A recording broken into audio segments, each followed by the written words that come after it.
నమస్తే, welcome to YoYo TV. So ప్రస్తుతం మనతో మాట్లాడడానికి మాడుగుల మండల్ పార్టీ సీనియర్ నాయకులు కిషన్ రెడ్డి గారు ఉన్నారు. ఒకసారి మాట్లాడదాం. సార్ నమస్తే. సార్ నమస్కారం అండి. సార్, మరి ఇప్పుడు కాంగ్రెస్ పార్టీ అధికారంలోకి వచ్చి 2 నెలలు అవుతుంది. ఈ 6 గ్యారెంటీల విషయంలో చూసుకున్నా కూడా ఎట్లా ఉంది సార్, అంటే గ్రామాల స్థాయిలో? కాంగ్రెస్ పార్టీ అధికారంలోకి వచ్చి 60 రోజులు అవుతుంది. కాంగ్రెస్ పార్టీ ఎన్నికల్లో ఇచ్చిన హామీలన్నీ కూడా ఒక్కొక్కటిగా నెరవేర్చడానికి ప్రయత్నాలు చేస్తూ ఉంది. అందులో కొన్ని గ్యారంటీలు నెరవేర్చారు. రాబోయే రోజుల్లో అన్నీ ఇచ్చిన హామీలే కాకుండా ఇంకా ప్రజలకు అవసరమైన హామీలను కూడా నెరవేర్చడానికి రేవంత్ రెడ్డి గారి ప్రభుత్వం, ఇందిరమ్మ ప్రభుత్వం ప్రయత్నం చేస్తుంది. ప్రజలందరూ గ్రామాల్లో ఉన్నటువంటి ముఖ్యంగా హరిజన గిరిజన బలుగు బలహీన వర్గాల ప్రజలు కూడా చాలా సంతృప్తితో ఉన్నారు. ప్రభుత్వం మీద నమ్మకం ఉంది. తప్పకుండా హామీలను నెరవేరుస్తారు. కాంగ్రెస్ పార్టీ ఇందిరమ్మ రాజ్యాన్ని మేము ఇంకా రాబోయే రోజుల్లో మరింత ముందుకు తీసుకుపోయి పార్లమెంట్ ఎన్నికల్లో కూడా కాంగ్రెస్ పార్టీని గెలిపించుకోవాలనే ఆలోచనలో ప్రజలందరూ కూడా ఉన్నారు.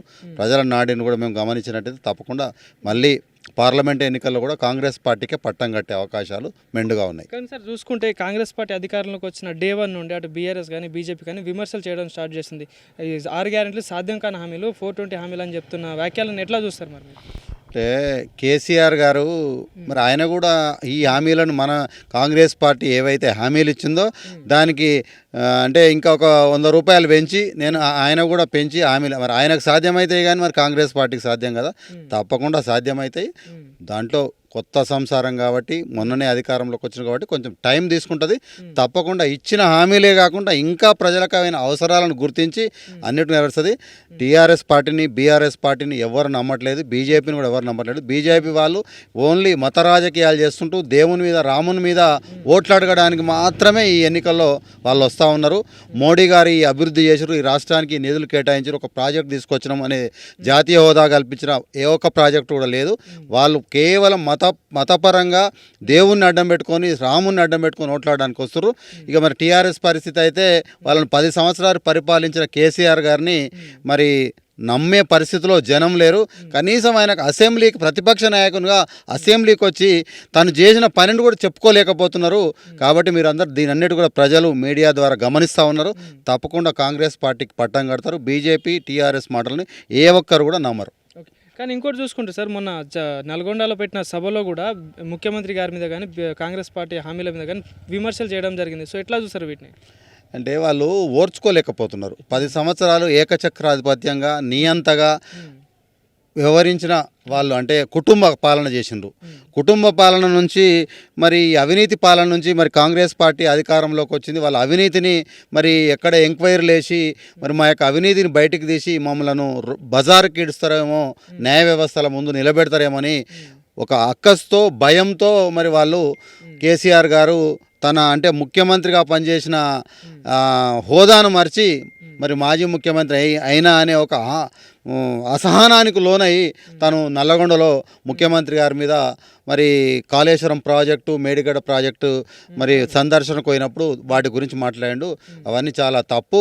ఆయన ఒకవేళ నేను చేసిన అభివృద్ధి ఏమైనా ఉంది, 10 సంవత్సరాల కాలంలో ప్రజలకు చేసిన సేవలు ఉన్నాయంటే వారు అసెంబ్లీకి వచ్చండి, చర్చలో పాల్గొనండి, మీ యొక్క నీతి నిజాయితీని నిరూపించుకొని ఎలాంటి తప్పు చేయలేదని చెప్పండి.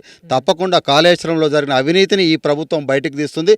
వాళ్ళను కోర్టు ముందు మరి న్యాయ వ్యవస్థ ముందు దోషులుగా నిలబెడుతుందని ప్రజలందరూ కూడా నమ్ముతా ఉన్నారు. కానీ సార్ ఇంకోటి చూసుకుంటే హరీష్ రావు గారు ఏదైతే మేడిగడ్డలో కుంగిపోయిన పిల్లర్ల విషయంలో మీ గవర్నమెంట్ వచ్చింది కదా, చేత కాకపోతే మాకు ఇచ్చేయండి, మేము చేస్తాం, రాజీనామా చేస్తామని చెప్తున్న వ్యాఖ్యలను ఎట్లా చూస్తారు మరి? ఇప్పుడు ప్రభుత్వం ప్రజల అధికారము కాంగ్రెస్ పార్టీకి ఇచ్చిండ్రు, మెజారిటీ ఎమ్మెల్యేలను ఇచ్చిండ్రు. మీకు ఇవ్వడానికి కాదు, మీరు చేసిన తప్పులను బయటికి తీసి ప్రజలకు తెలియపరిచి మేము న్యాయ వ్యవస్థ ముందు దోషులుగా నిలబెట్టడానికి ప్రయత్నం చేస్తుంది తప్పితే మీకు మాకి అనేది కాదు. ఇచ్చిండ్రు అధికారం రేవంత్ రెడ్డి గారికి, కాంగ్రెస్ పార్టీకి 5 సంవత్సరాల కాలపరిమితితో ప్రభుత్వాన్ని ఏర్పాటు చేసడానికి ప్రజలు మ్యాండేట్ ఇచ్చిండ్రు. ప్రజలు నిర్ణయించిన దాన్ని 5 సంవత్సరాలు కొనసాగుతుంది. 5 సంవత్సరాల్లో మీ యొక్క అవినీతిని బయటకు తీసుకు అభివృద్ధి కార్యక్రమాల్లో ముందుంటారు. కాబట్టి మీకు ఇచ్చేది కాదు, మీరు దోషులుగా నిలబెడతాం తప్పకుండా ప్రజల ముందు. ఓకే. కానీ చూసుకుంటే సార్ ఏదైతే 6 గ్యారెంటీల విషయంలో చూసుకున్నా కూడా రైతు బంధు ఎందుకు చేయట్లేదు, రుణమాఫీ ఎందుకు చేయట్లేదు, ఇంకా కరెంటు ఫ్రీ అన్నారు, ఇవన్నీ ఎందుకు చేయట్లేదు అని పదే విమర్శిస్తున్నారు. సో ఏమంటారు మరి దీని గురించి? తప్పకుండా 60 రోజుల కాలంలో మీరంతా ఖజానాన్ని కాల్ చేసి మొత్తం ఊడ్చిపెట్టి పోయినరు. దాన్ని సరిదిద్దుకోవాలంటే టైం పడుతుంది. ఎవరైనా కొత్తగా సంసారం సరిదిద్దుకోవాలంటే టైం తీసుకుంటుంది. తప్పకుండా 100 రోజుల్లో అన్నారు, 100 రోజులు కాకుండా ఇంకొక 10-20 రోజులు ఎక్కువ తీసుకున్నా సరే 4 నెలల కాలంలో తప్పకుండా కాంగ్రెస్ పార్టీ అమలు ఇచ్చిన పథకాలన్నీ కూడా కూడా అమలు జరుగుతాయి. ప్రజల మన్నలను మరింత పార్లమెంట్ ఎన్నికల్లో మా యొక్క నీతి నిజాయితీ ప్రజలు చూస్తారు. తప్పకుండా అత్యధిక మెజార్టీ స్థానాలను అన్ని నియోజకవర్గాల పార్లమెంట్ సభ్యులను గెలిపిస్తారు. అదే మా యొక్క అభివృద్ధికి నిదర్శనం. కానీ ఇంకోటి చూసుకుంటే సార్, ఏదైతే ఫ్రీ బస్ విషయంలో కూడా, ఆటో వాళ్ళ విషయంలో కూడా బీఆర్ఎస్ పార్టీ పదే దాని అసెంబ్లీలో కూడా చెప్పడం జరిగింది ఆ విషయం మీద. సో ఎట్లా చూస్తారండి? ఎందుకంటే ఫ్రీ బస్ చేయడం వల్ల ఆటో వాళ్ళకి నిజంగా నష్టం జరుగుతుందంటారు. ఇక తప్పుడు ఆలోచన. ఒక అభివృద్ధి కార్యక్రమాన్ని తీసుకోవాలంటే కొంచెం జరుగుతుంది. ఒక ప్రాజెక్ట్ తీసుకుంటే ప్రాజెక్టులో భూములు కొనుక్కునే వాళ్ళకి అన్యాయం జరుగుతుంది. వాళ్ళు కొంచెం లాభం ఉంటుంది, నష్టం ఉంటుంది. సరే, ఆటో వాళ్ళకు కూడా ఏమైనా అన్యాయం జరిగితే దాన్ని కూడా సరిదిద్దడానికి ముఖ్యమంత్రి గారు ఆలోచన చేస్తూ ఉన్నారు. మరి ఫ్రీ బస్సు పెట్టకపోతే పెట్టలేదంటారు, పెట్టిన తర్వాత ఇంకోరికి నష్టం జరుగుతుంది అంటారు. అట్లాంటిది ఏం జరుగుతుంది? ఆటో వాళ్ళు ఎవరు కూడా అసలు గ్రామీణ ప్రాంతాల్లో మేము చూస్తూ ఉన్నాం కదా, ఏ ఒక్క ఆటో వాళ్ళు కూడా ఉపాధి కోల్పోలేదు. వాళ్ళకు కూడా ఉంది. కాబట్టి అధికారంలోకి వచ్చిన ప్రభుత్వాన్ని విమర్శించడానికి ఏవో ఒక కారణాలు తీసుకొని విమర్శలు చేస్తారు తప్పితే సహేతమైన విమర్శలు మాత్రం కావు. రైట్. సో మరి ఇప్పుడు దగ్గరలో పార్లమెంట్ ఎన్నికలు కూడా వస్తున్నాయి సార్. సో మరి ఎట్లా ఉంది మరి గ్రామ స్థాయిలో ఓట్ బ్యాంక్ కానీ ఎట్లా ఉంది? అంటే ఓట్లు ఏమైనా ఒక ఉన్నట్టేనా ఓట్ బ్యాంక్?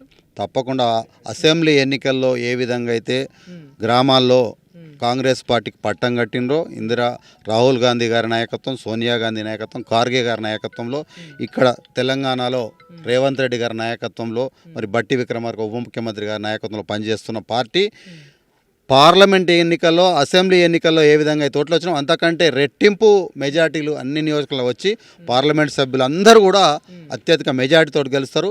ముఖ్యంగా మా మహబూబ్నగర్, ఉమ్మడి మహబూబ్నగర్ జిల్లా అయినటువంటి నాగర్ కర్నూలు పార్లమెంట్ నియోజకవర్గం మరియు మహబూబ్నగర్ పార్లమెంట్ నియోజకవర్గంలో ఏ అభ్యర్థికి ఎవరికి పార్టీ ఆదేశానుసారం టికెట్ ఇచ్చినా కాంగ్రెస్ పార్టీ శ్రేణులు అందరూ పనిచేసి ప్రజల మద్దతు తీసుకొని ఆ రెండు పార్లమెంట్ స్థానాలను కాంగ్రెస్ పార్టీ కైవసం చేసుకుంటుంది. పాలమూరు న్యాయయాత్ర అని చెప్పేసి పాదయాత్ర స్టార్ట్ చేయడం జరిగింది. సో మరి ప్రజల్లో ఎట్లా వస్తుంది స్పందన? ఎట్లా ఉంది సార్? చాలా బాగుంది స్పందన. ముఖ్యంగా యువకుడైనటువంటి మాజీ కల్వకుర్తి శాసనసభ్యుడు, ఏఐసిసి కార్యదర్శి మరియు సిడబ్ల్యూసి ప్రత్యేక ఆహ్వానితులైనటువంటి వంశీచంద్రెడ్డి గారు మరి న్యాయయాత్ర ప్రారంభించి ఈరోజు జడ్చర్ల నియోజకవర్గంలో పాదయాత్ర కొనసాగుతూ ఉంది. తప్పకుండా న్యాయయాత్రకు అపూర్వ స్పందన వస్తుంది. మేము ఫస్ట్ రోజు మా మాడుగుల మండలం నుంచి మక్తల్లో ప్రారంభించినప్పుడు వచ్చినాం. మధ్యలో మళ్ళీ ఒక రోజు రావడం, నారాయణపేటలో పాల్గొనడం జరిగింది. ఈరోజు మాడుగుల మండలం నుంచి కూడా యువజన కాంగ్రెస్ పార్టీ అభిమానులందరూ కూడా ఈరోజు సంఘీభావం తెలవడానికి, న్యాయయాత్రలో పాల్గొనడానికి ఇక్కడికి రావడం జరిగింది. తప్పకుండా న్యాయయాత్రకు సంపూర్ణ మద్దతు ప్రకటిస్తూ ఉన్నారు ప్రజలు. తప్పకుండా వంశీచంద్రెడ్డి గారికి టికెట్ ఇచ్చినా, ఎవరికి టికెట్ ఇచ్చినా మహబూబ్ నగర్ పార్లమెంటు నియోజకవర్గంలో కాంగ్రెస్ పార్టీ అత్యధిక మెజార్టీతో గెలుస్తుంది. Right sir, thank you. Thank you.